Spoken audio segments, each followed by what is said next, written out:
ketika login sekarang minta diverifikasi melalui email.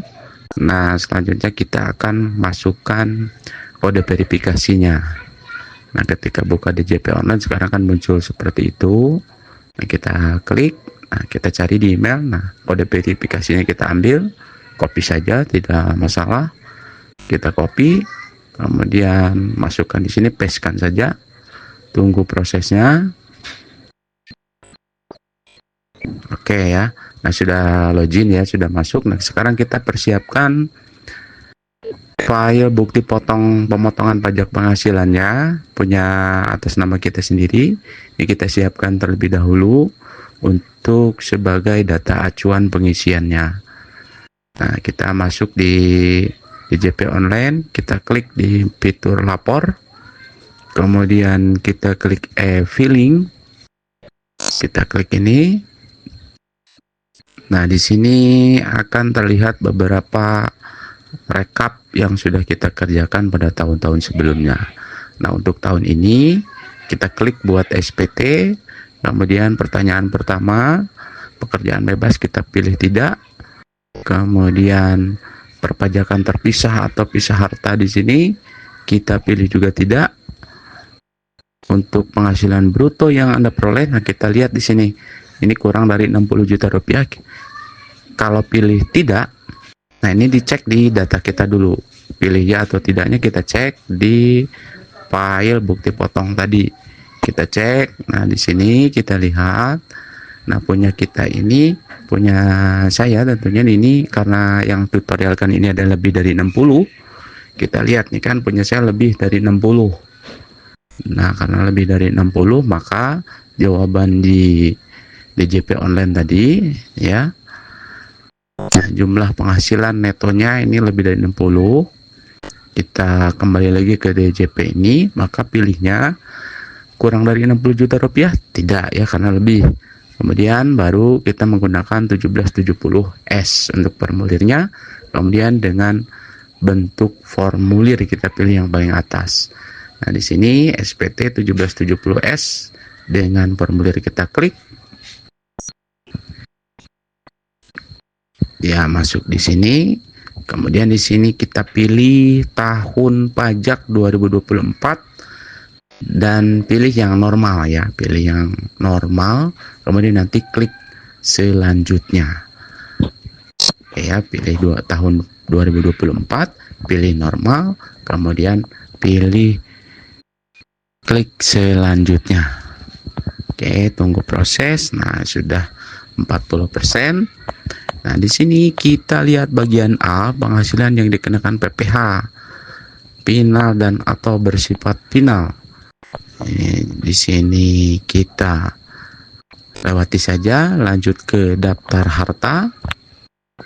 Lalu, nah di sini kalau yang belum menginputkan, kalau yang sudah menginputkan tinggal diklik yang harta SPD pada tahun lalu. Kalau yang belum menambahkan, kita pilih menu tambah. Kalau ada yang baru misalnya. Kemudian lanjut ke daftar selanjutnya, daftar tanggungan. Nah, di sini ada seperti ini. Ini kita lewati saja, lanjut ke daftar tanggungan. Kita klik. Selanjutnya, nah ini ada tanggungan pada SPT tahun lalu, kita klik juga. Kalau yang belum, boleh diklik menu tambah. Ini karena punya saya tidak ada perubahan, tidak ada pengurangan ataupun penambahan. Kalau ada yang penambahan silahkan diklik tambah. Nah, ini kita klik selanjutnya saja. Kita tunggu sebentar prosesnya. Kalau ada yang mau ditambahkan silahkan diklik di menu tambah ya. Kita tunggu proses.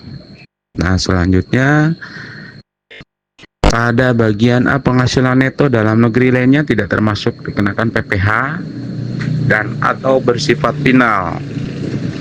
Ini kita jumlah yang bagian A kita lanjut ke B saja.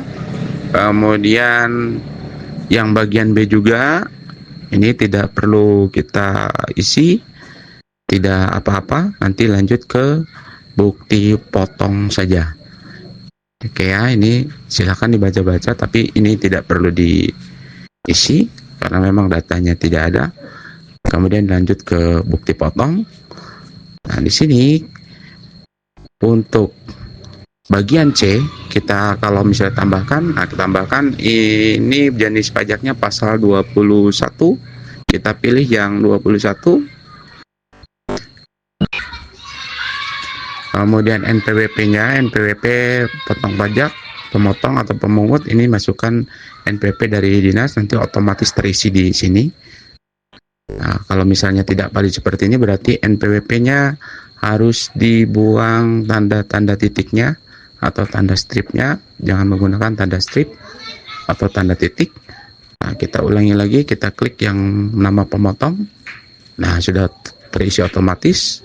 Kemudian nomor bukti pemotongan, kita lihat di file tadi, nomor bukti pemotongan pemungutan. Nah, di sini kita scroll ke bagian atas, ada nomornya 1, 2, 12, 24, 3, 6, 5, 5, 6. Nah, ini kita ketikkan di sini. Kita ketikkan 24, 3, 6, 5, 5, 6. Oke, coba kita ketikkan. Kemudian bukti potongnya, lihat tanggal di paling bawah, kita lihat di paling bawah ya. Nah, di sini ada tanggalnya 3 Januari 2025. 3 Januari ya, kita ketikkan saja Januari. Nah, kita pilih tanggalnya langsung. Nah, kemudian ini disesuaikan saja dengan tanda-tanda yang ada di atas ini, titik maupun strip. Kita ketikkan saja titik, tambahkan titik, samakan dengan yang di bukti potong, bukti pemotongan pajak penghasilan, tambah strip. Oke, kalau sudah sama, ini sudah sama ya. Kemudian kita lanjut di pengisian paling bawah ini, kita ini sudah oke, sama persis. Jumlah PPh yang dipotong atau dipungut, kita lihat di data ini, di file ini. Kita lihat paling bawah. Nah, di sini jumlahnya 0. Kita isikan saja dengan angka 0 ya. Nah, ini kita lihat di sini. Nah, ini 0 ya. Kita 0. PPh pasal 21 dipotong 0. Oke, kita ketikkan saja 0. Kemudian klik simpan. Nah, setelah terisi seperti ini, kita klik selanjutnya.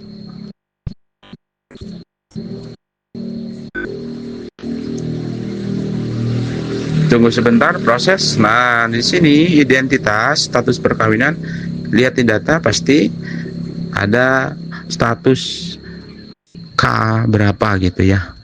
Nah, kita lihat di sini K1, klik K, kemudian ini jelas sudah terisi ya, kepala keluarga. Ini untuk yang kepala keluarga. Kemudian kita lanjut ke A. Kita klik lanjut ke A.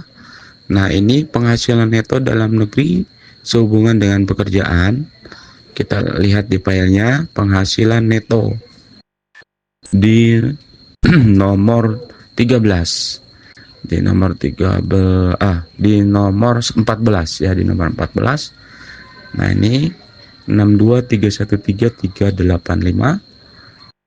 Kita isikan saja di sini.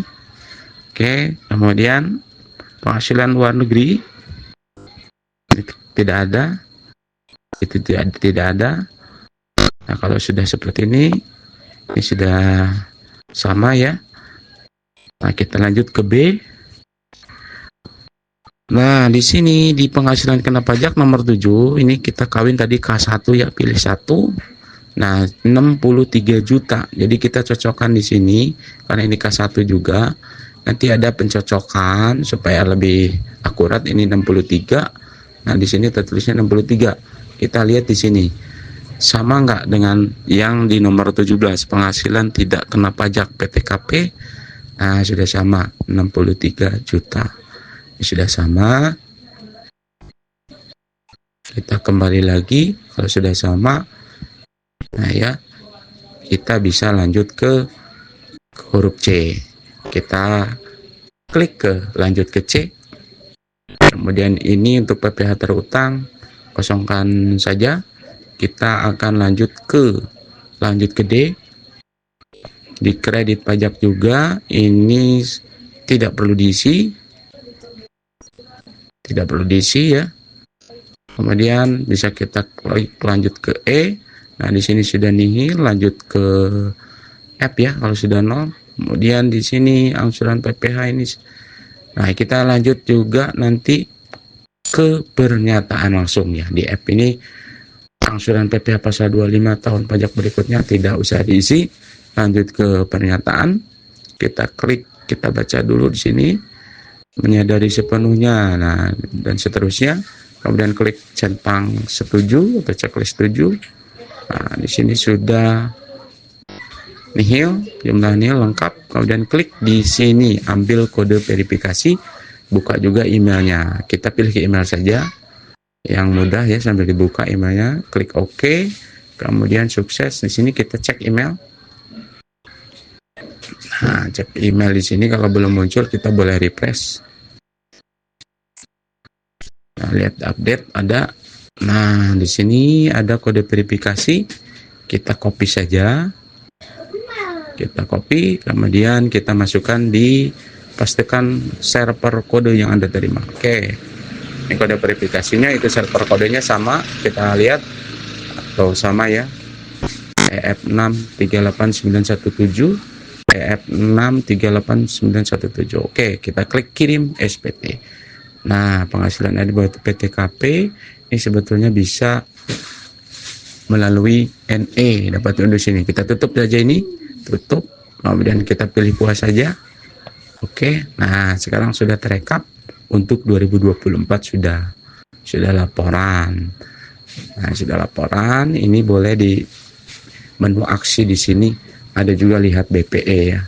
Nah, kita cek di email apakah sudah masuk. Nah, sudah masuk. Nah, inilah buktinya ya, bukti penerimaan elektronik, penyampaian SPT elektronik ini sudah kita selesaikan.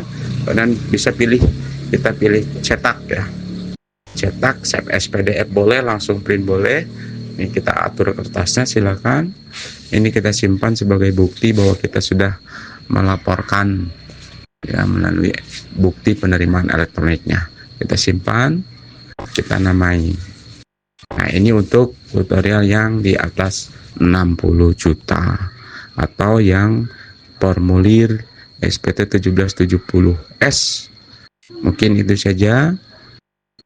Mudah-mudahan bermanfaat dan saya akhiri. Wassalamualaikum warahmatullahi wabarakatuh.